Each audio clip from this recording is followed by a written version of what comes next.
সবাইকে জানাই ম্যাথ করোতে স্বাগতম। আজকে আপনাদের জন্য নিয়ে এসেছি একটা বিগ আপডেট।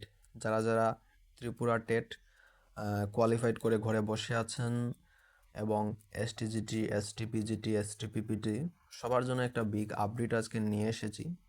বিগত দিনের টিআরবিটি কিন্তু বিভিন্ন পরীক্ষা কন্ডাক্ট করেছে, কিন্তু এখনও টেট পরীক্ষার্থীদের নিয়োগ করছে না টিআরবিটি।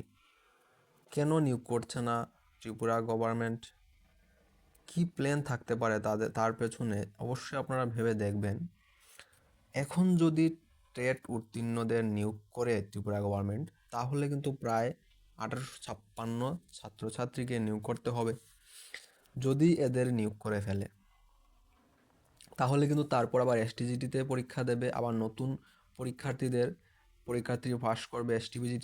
বিজিটিতেও সেম। তো ওদেরকে আবার আলাদা আলাদাভাবে নিয়োগ করতে হবে। করলে কিন্তু পোস্ট সংখ্যা অবশ্যই ইনক্রিজ হবে, কিন্তু গভর্নমেন্ট কোনো সময়েও এটা চাইবে না। গভর্নমেন্ট চাইবে কিভাবে পোস্টকে ডিক্রিজ করা যায়, কিভাবে তাদের ফাইন্যান্সিয়ালটা স্ট্রং করা যায়। তো গভর্নমেন্ট কি করছে এখানে দেখুন, পরীক্ষা নিয়েছে, পরীক্ষা কন্ডাক্ট হয়েছে। এখন সবাই জানে, সবার একটাই ধারণা, ফাইন্যান্সিয়াল প্ল্যান, যে টেট থেকে কিন্তু এসটিজিটিতে, এসটিপিজিটিতে অবশ্যই পরীক্ষার্থী যাবে। কারণ আমরা সবাই অবগত সাফল্য এবং ব্যর্থতার নীতি সম্পর্কে। টেটে যারা কোয়ালিফাইড করেছে, এখান থেকে যদি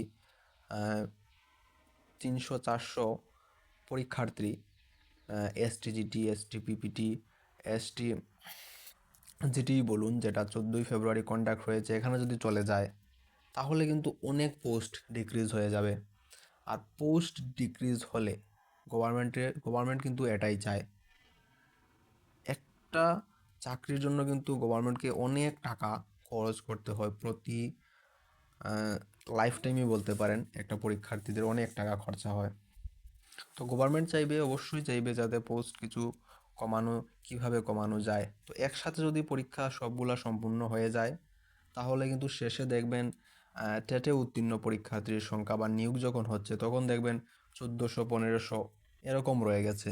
এবং বাকি যে পরীক্ষার্থী এসটিজিটিতে চলে গেছে, এসটিপিজিটি বিভিন্ন দিকে চলে গেছে। তো এরকমই একটা প্ল্যান।